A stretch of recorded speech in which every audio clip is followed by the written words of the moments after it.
que beneficiarme yo del sufrimiento del Señor. Murió por mí el Salvador, si le causé tan gran dolor.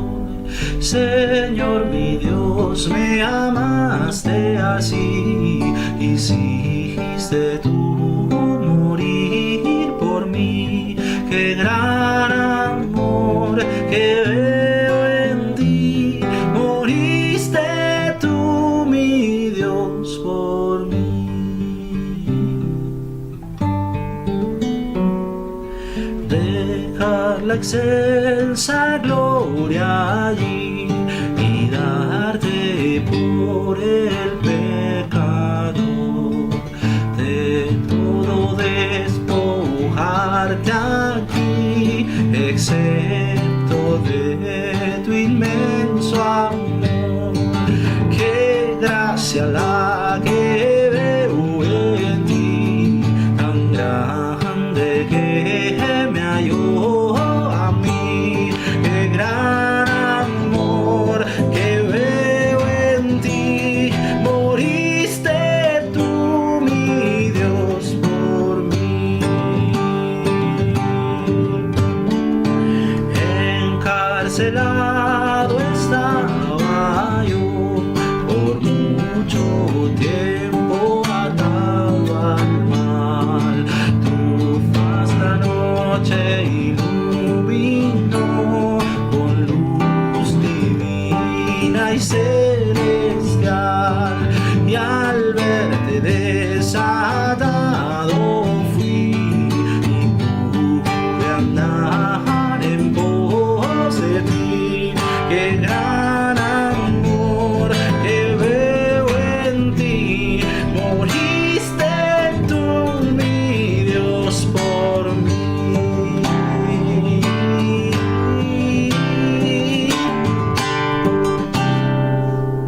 No temo ya condenación, tengo a Jesús y todo en él.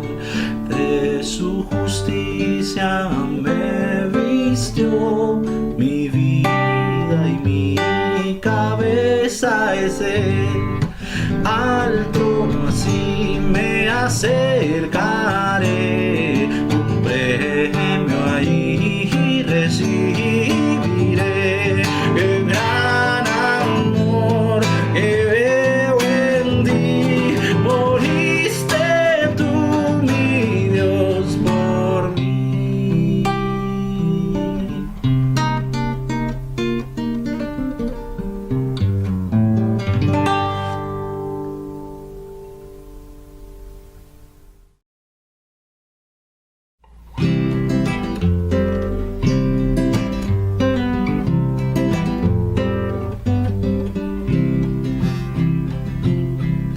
¿Cómo podré estar triste y entre sombras y cómo sentirme solo y en el dolor vivir?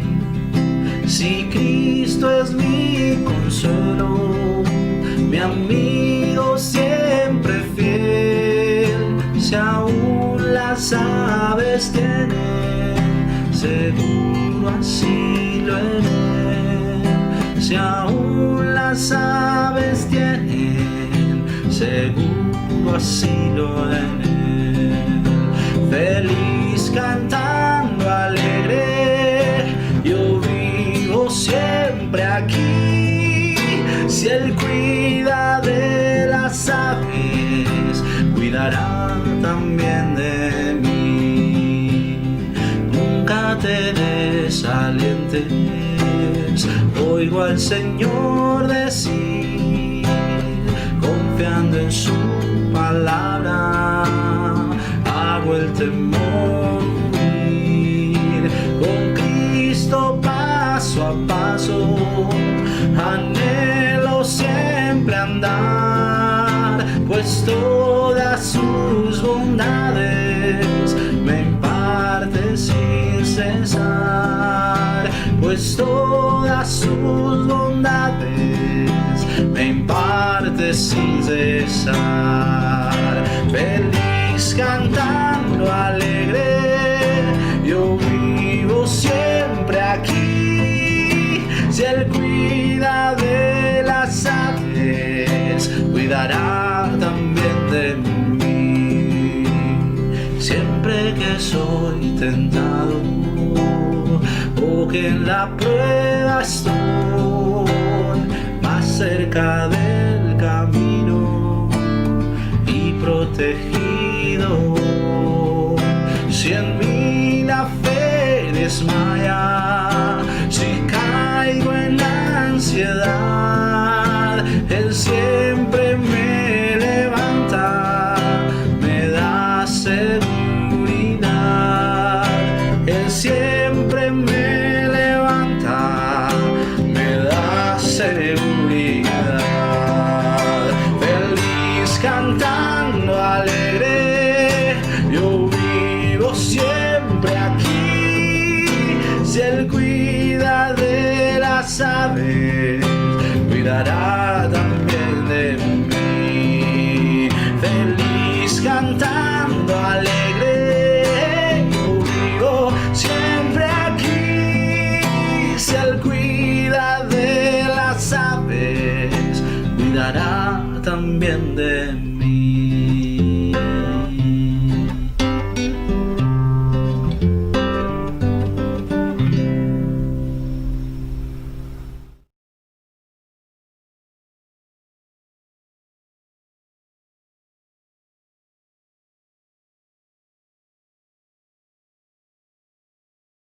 Tome su Biblia, mi hermano, y vayamos juntos a Nehemías capítulo 11 y también capítulo 12. En esta enseñanza vamos a cubrir esos dos capítulos y estaremos hablando acerca de la disposición del pueblo para con Dios. Un pueblo dispuesto. Una de las cosas que más cuesta encontrar en la mayoría de los creyentes es la disposición para ofrecerse en las tareas de servir a Dios. Y en estos capítulos vamos a ver el ejemplo de la disposición que tuvo el pueblo para involucrarse, para servir al Señor, y particularmente en una situación especial que ahí vamos a ir avanzando. Vamos a leer los versículos 1 y 2 del capítulo 11, que nos dicen lo siguiente. Capítulo 11, versículos 1 y 2. Habitaron los jefes del pueblo en Jerusalén, mas el resto del pueblo echó suertes para traer 1 de cada 10, para que morase en Jerusalén, ciudad santa, y las otras 9 partes en las otras ciudades. Y bendijo el pueblo a todos los varones que voluntariamente se ofrecieron para morar en Jerusalén.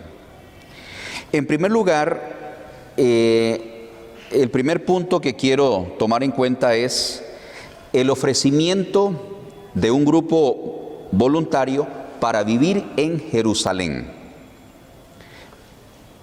Ofrecimiento voluntario de un grupo para vivir en Jerusalén. Para entender por qué razón esto era importante, es porque muchos de los judíos que trabajaron en la reconstrucción de Jerusalén vivían en otros lugares.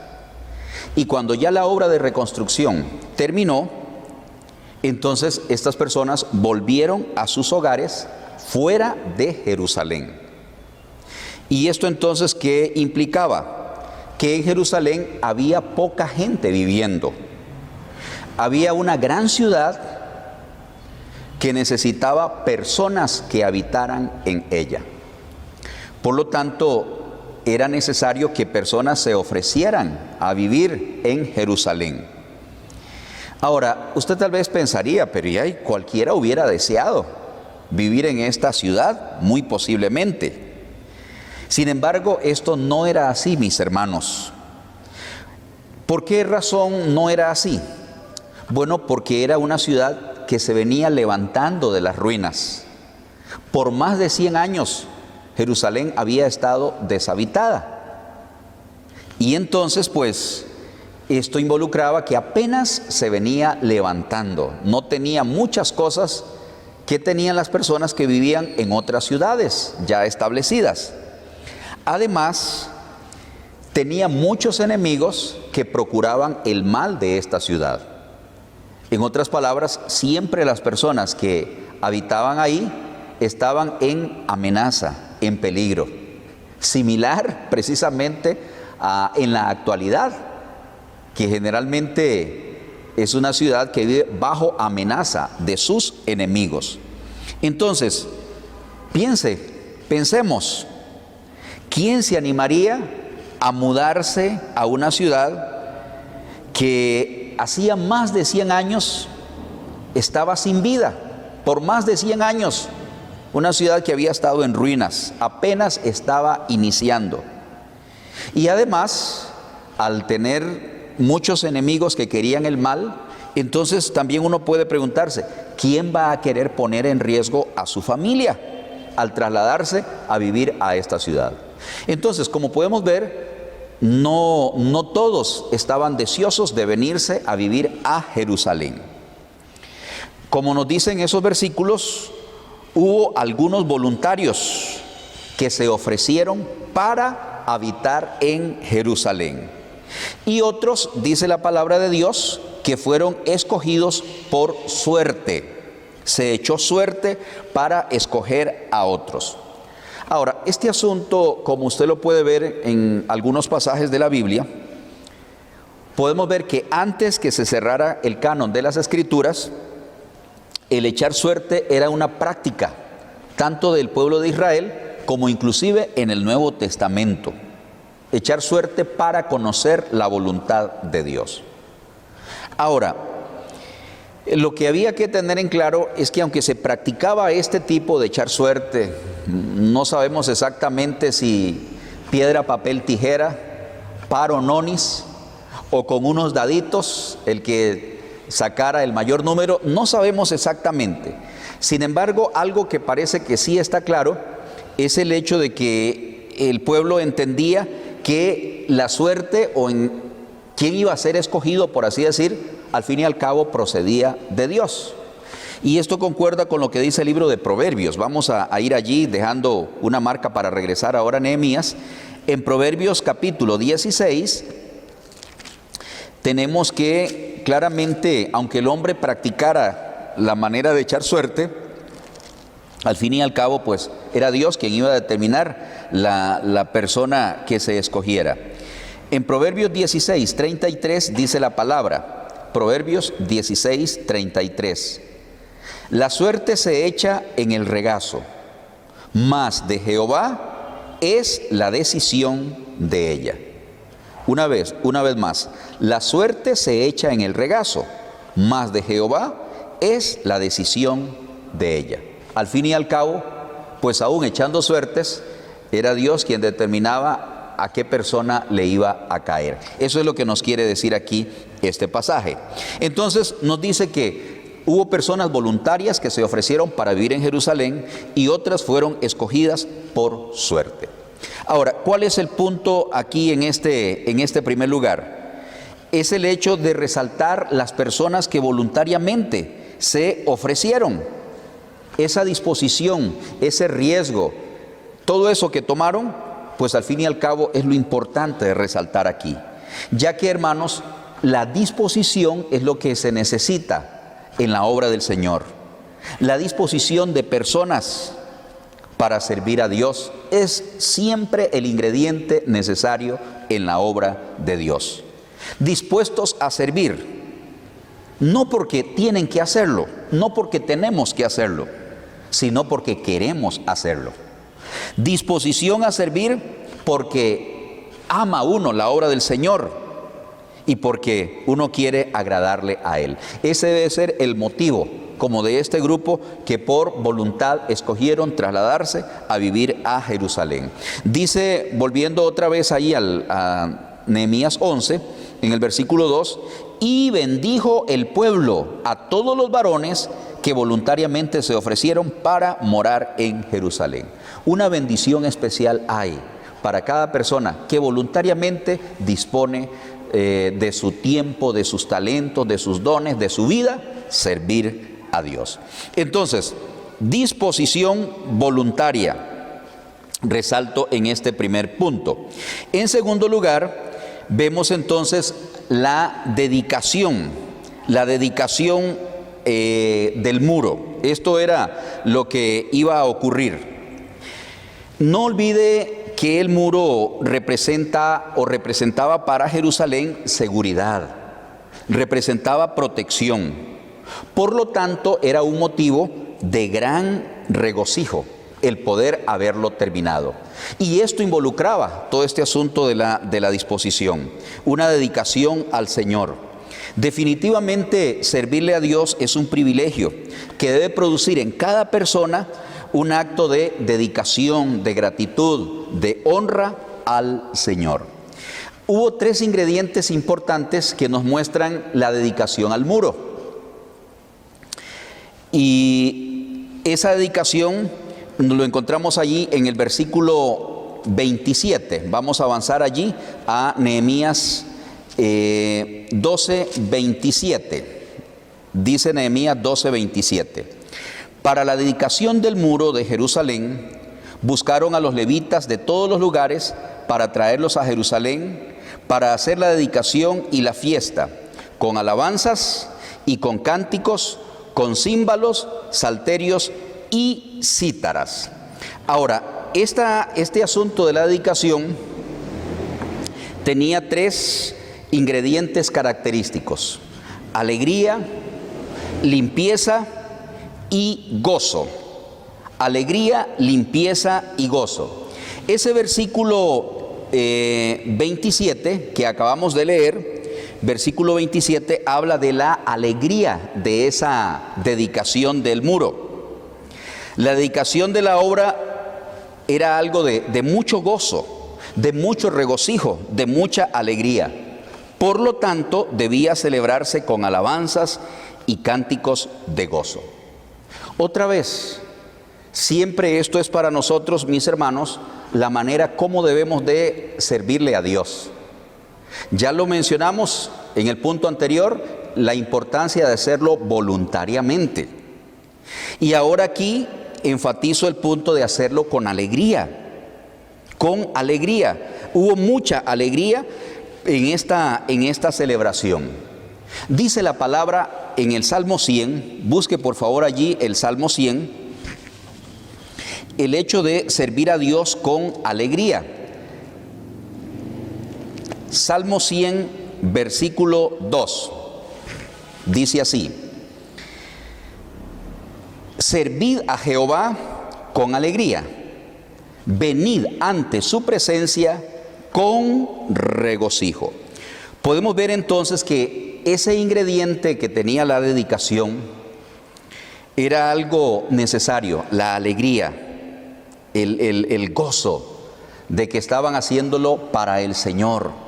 Había gratitud por todo lo que el Señor les había permitido edificar, por lo que les había permitido reconstruir, y ese debe ser el ingrediente de servir a Dios. No olvide que cuando estamos sirviendo al Señor estamos edificando vidas. Por lo tanto, esto debe producir alegría, debe producir satisfacción si una alma se salva, si una persona se reconcilia, si una familia se restaura, si evitamos que una persona caiga en las garras de Satanás en algún vicio, esclavizándole. Entonces, esto debe de producir alegría, y era lo que había en ese momento de dedicación en el pueblo de Israel.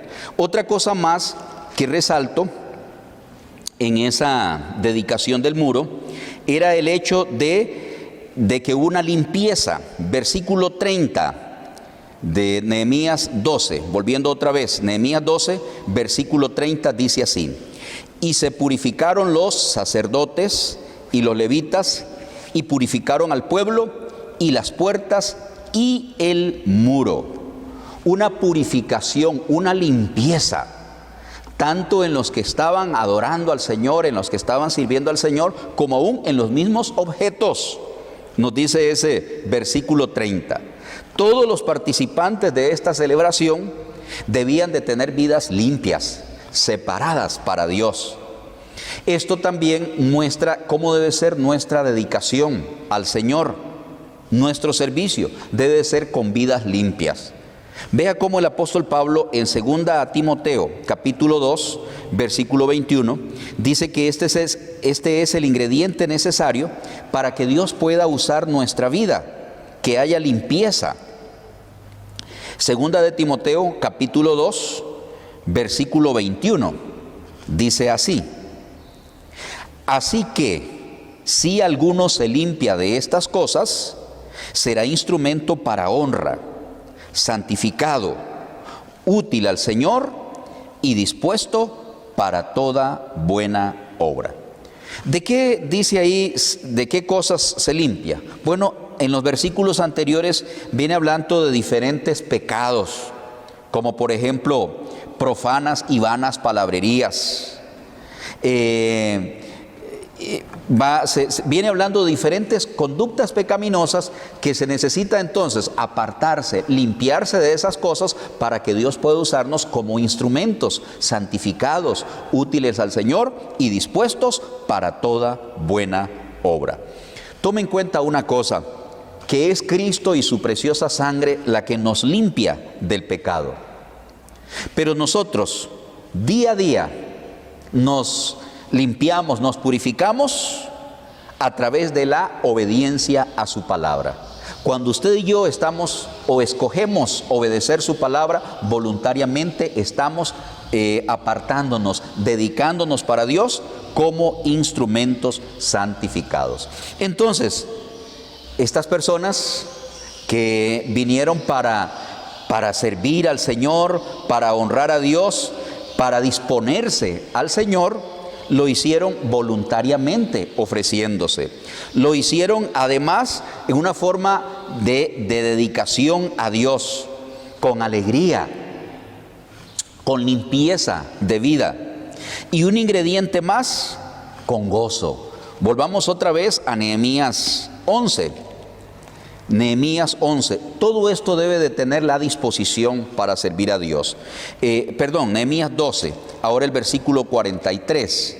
Nehemías 12, 43 dice: y sacrificaron aquel día numerosas víctimas y se regocijaron, porque Dios los había recreado con grande contentamiento. Se alegraron también las mujeres y los niños, y el alborozo de Jerusalén fue oído desde lejos. Aquí vemos entonces el gran gozo que produjo este tiempo de servicio, de dedicación al Señor. Dios dio gran gozo después que ellos ofrecieron grandes sacrificios, como lo dice aquí.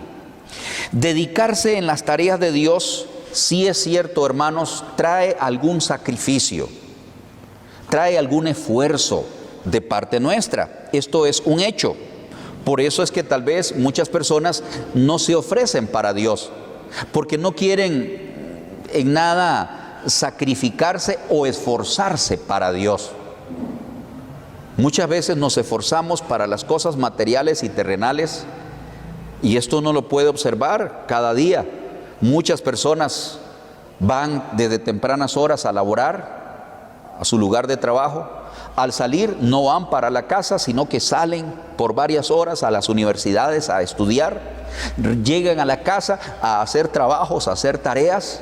¡Wow! Es grande el esfuerzo, es grande la dedicación para obtener algún beneficio. Pero muchas veces no estamos dispuestos ni a hacer el mínimo esfuerzo para Dios. Y dedicarnos, disponernos para servir a Dios siempre va a traer algún esfuerzo de parte nuestra. Así es, pero el resultado que debe producir ese esfuerzo debe ser un resultado que le llene de gozo, que le llene de gozo, de satisfacción de que usted lo está haciendo para Dios, que vale la pena, que cualquier esfuerzo que usted y yo hagamos para el Señor en realidad no es nada en comparación a lo que Él hizo en favor de nosotros. Una cita más allí en el libro de Salmo, el Salmo 126 reconoce que definitivamente la persona que se compromete con Dios, que se dispone para Dios, va a tener que esforzarse. Pero el resultado que le va a traer va a producir suma satisfacción, sumo gozo. Salmo 126, versículos 5 y 6. Los que sembraron con lágrimas, con regocijo segarán. Irá andando y llorando el que lleva la preciosa semilla, mas volverá con regocijo, trayendo sus gavillas. Este es el precio entonces de disponerse para Dios.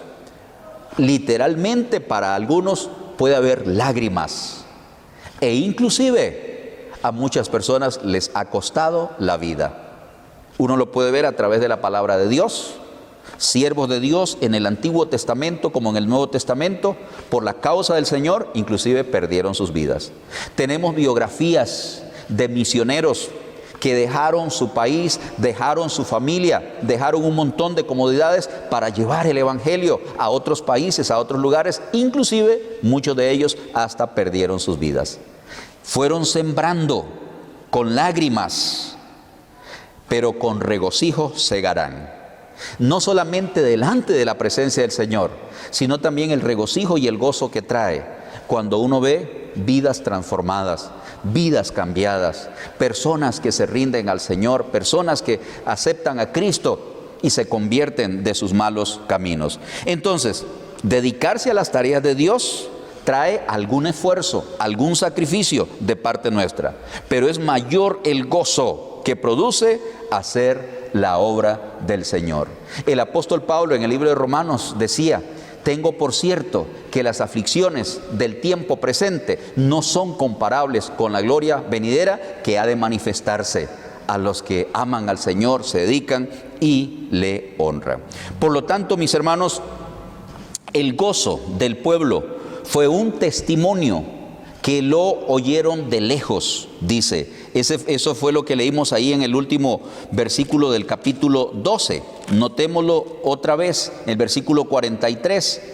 En la parte final del versículo 43 dice: y el alborozo de Jerusalén fue oído desde lejos. El gozo, en otras palabras, el regocijo que tenía el pueblo en estar en este tiempo de dedicación a Dios, fue oído desde lejos. Quiero decirle que nuestro servicio a Dios debe producir un testimonio que pueda ser escuchado desde lejos de nosotros. Y usted dirá: ¿y eso cómo? Bueno, usted sabe que hay personas en nuestras iglesias que son extranjeros, que tienen sus familias en otros países, y cuando uno le sirve a Dios con gozo, puede compartir a su familia que tiene largo del privilegio de servirle al Señor. Entonces quiere decir que allí el testimonio se está escuchando desde lejos, como en este caso el pueblo, el regocijo que tenían fue oído en otras ciudades que estaban largo ahí de Jerusalén, pero podían oír el regocijo de estar adorando, de estar dedicándose a Dios. Definitivamente, mis hermanos, el ingrediente vital de todo esto es la disposición al Señor. La disposición al Señor. Y hemos visto aquí en estos dos capítulos, pues de una forma rápida, la importancia de la disposición para servir a Dios. Y no solamente en estos capítulos, hay muchos otros ejemplos en la Biblia de personas dispuestas y que por disponerse hicieron grandes cosas para Dios. Les cito dos de ellos. El profeta Isaías, después que Dios quitó su pecado, después que limpió su culpa, se ofreció a Dios como una persona dispuesta. Cuando Dios, hablando en nombre de el Dios Trino, el Padre, el Hijo y el Espíritu Santo, en Isaías capítulo 6, cuando dijo: ¿a quién enviaremos y quién irá por nosotros? Isaías se dispuso. No le estaban diciendo: Isaías, a usted le estamos hablando. No, él, al oír la voz de Dios, dice la palabra en Isaías 6:8, él respondió: heme aquí, envíame a mí. Entonces, eso es lo que el Señor espera. Personas que voluntariamente se ofrezcan a Dios. Aquí estoy, Señor, tome mi vida, utilícela. Saulo de Tarso, después de encontrarse con Cristo camino a Damasco, recuerde que él iba persiguiendo a los cristianos. Después de encontrarse camino a Damasco, le dijo a Cristo: Señor, ¿qué quieres que yo haga? Cuando Jesús le dijo: Saulo, Saulo, ¿por qué me persigues? Y Saulo le respondió: Señor, ¿qué quieres que yo haga? A partir de allí, Saulo de Tarso dispuso su vida para Cristo. Y con ese mismo celo con lo cual él persiguió a los cristianos antes de su conversión, una vez después de convertido, con ese mismo celo, esa misma entrega, esa misma pasión, se ofreció, se dispuso para Dios, para que le usara. Y todos nosotros conocemos el ministerio, el trabajo y el alcance de Saulo de Tarso, quien llegó a ser posteriormente el apóstol Pablo. Pero ¿dónde entonces empezó todo? Con un pueblo dispuesto para Dios, con una persona dispuesta para Dios, y Dios puede hacer grandes cosas. Le pregunto, ¿estará usted dispuesto para Dios? ¿Estará usted dispuesto para ofrecerse? No esperar que Dios le tire ahí la cuerda y lo atraiga, sino que usted se ofrezca. Heme aquí, Señor. Eso es lo que Dios quiere de cada uno de nosotros, que dispongamos nuestros corazones para honrar y servir al Señor. Quiero invitarle para que usted en este momento pueda hacer una realidad esa disposición, que pueda decirle al Señor: Señor, aquí está mi vida, tómela, es suya, utilíceme para lo que usted desee.